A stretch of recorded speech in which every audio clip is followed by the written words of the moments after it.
Welcome to Smacky's Garage. Today we're going to be installing door weather stripping on our 1969 Mustang. We're going to attempt to do it with the door still installed on the car, and we're going to see how it goes. So let's talk about the weather stripping. When you buy the weather stripping, got this from National Parts Depot, it is a long piece that goes along the door. It looks like it's rubber, but it's overmolded metal in certain areas. So it's overmolded here where you can screw it in. It's going to be overmolded here where you're going to screw it in. It looks to be held in by 5 different screws, and then you're going to need some adhesive to hold it in place. There's going to be various points around the door where this is going to be either pinched on, glued on, or screwed on. So we're going to walk through that process. So on the 1969 Mustang door, you're going to have the back here is going to go towards the window. It's going to mount here. It's going to come all the way around the inside of the door down here. There is going to be a piece down here that's going to grab it, and then it's going to go to the front of the door. It's only going to go about quarter of the way up the front of the door where it's going to be screwed in over there, and that's how it should be held into place. So we're going to go ahead and we're going to start trying to put this in place. All right, so what I think I'm going to do to install it is I'm going to screw in both sides first, and then I'm going to stretch this across the bottom. The reason why I want to stretch it is because I want to make sure that this is a little bit pliable and it's elastic. So I want to make sure that it doesn't need to get stretched and I'm not gluing it in the wrong places.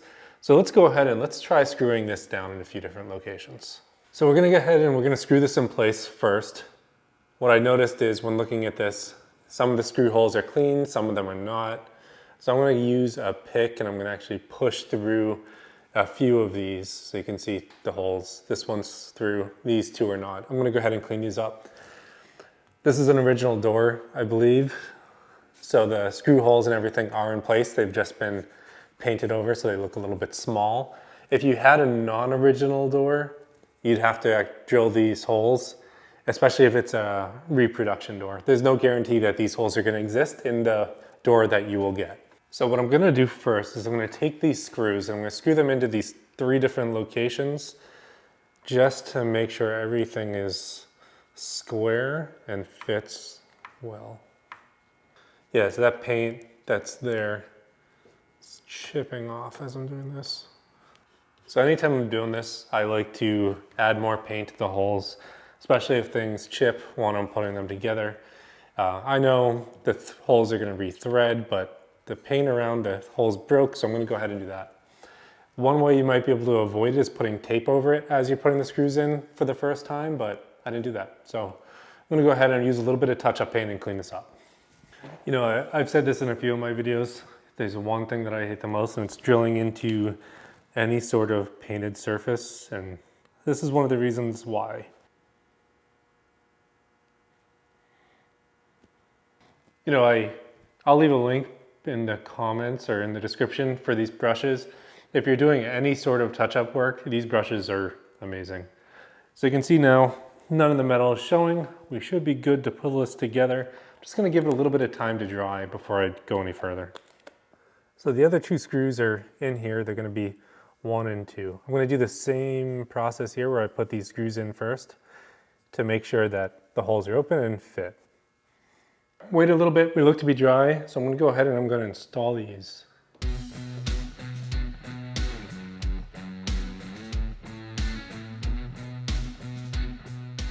All right, so we got one side on.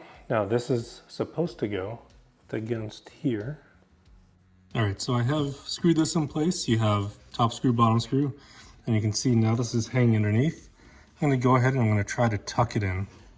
So what I'm going to do is I'm going to start over here, and then I'm going to work through gluing this side, and then I'll glue it down underneath. We're going to push it inside the piece of metal down here where it's supposed to be, and then we're going to work our way around and up.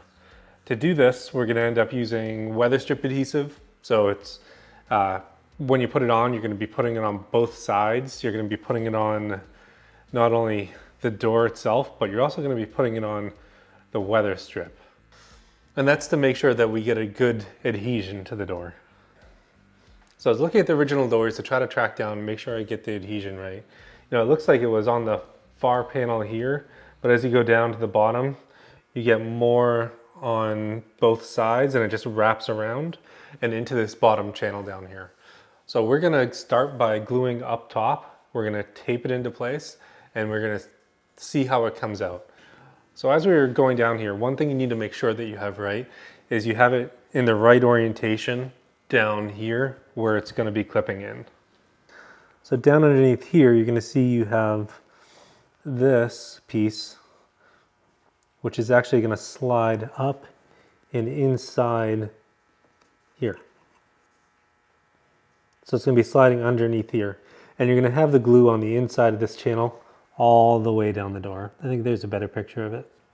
So this is gonna actually sit underneath. So I'm gonna start working over here. I'm gonna add some adhesive to both this side, and then I'm gonna push it down and into place. So I'm gonna add a little bit of adhesive behind the back. I'm also gonna add some right where it's gonna connect to onto this.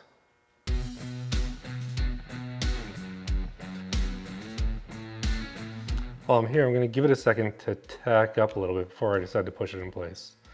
So my plan is gonna let it tack up. Then I'm going to push it into place and then I'm going to tape it so it holds in exactly where I want it to be. Okay, gets a little tacky and we're going to go ahead and push it into place.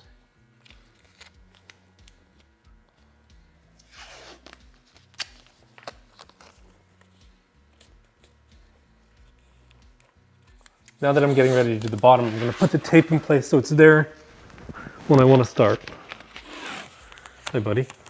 So this tape will be used to hold this in place after I glue it. So I'm going to run a few pieces of tape, maybe every 6 inches or so, across the bottom.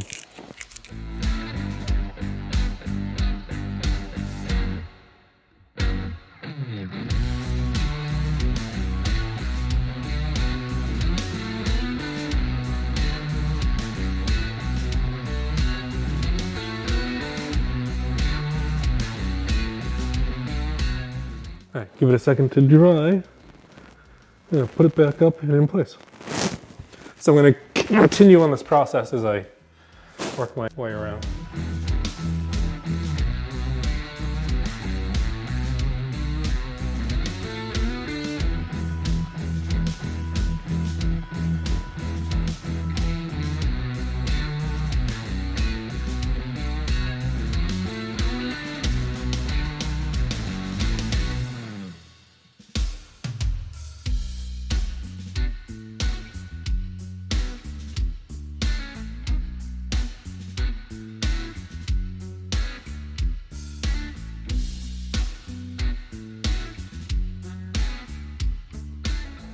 So one tip while you're doing this is you probably don't want to get the stuff on your hands like I did, but it does dry pretty quickly and you can just peel it off. But I wouldn't recommend getting it on your hands. So everything's taped up now. It's ready to sit and dry. I'm going to leave it so it adheres in the right location so that I don't have to worry about the door shutting and pushing it out of place. So the biggest things that I learned from doing this project is, the stuff's going to get everywhere. If you don't want to get it in places in the door that it's not supposed to go, I'd really recommend taping off different areas where you don't want the adhesive to be. The Weatherstrip adhesive dries extremely fast. So you put it on one side, you put it on the other side, and you wait for it to become tacky. You really only get one shot to put it on before it's starting to dry, or else it'll start gumming up and it'll be really hard to move. So when you do this, make sure that you're getting it in the right location the first time. Now I'm going to let the door sit overnight open so that the adhesive dries. One of the things that I noticed when looking at the car, it's after the weather stripping is on, when I originally set up the doors, I didn't have weather stripping on it, so everything was aligned that way. Now that the weather stripping is on it, it's shifted out a little bit here, so I'm sure you can see this. So I need to go back and realign my doors to make everything more even. You can see the front you can feel it when you're pushing the door shut, and there's more resistance up front, and then you're getting resistance back here. So I think what I'm going to need to do is I'm going to need to actually pull the front of the door out to make this go back in. Well, that's it here today on Smacky's Garage. Don't forget to like and subscribe. I'll see you next time.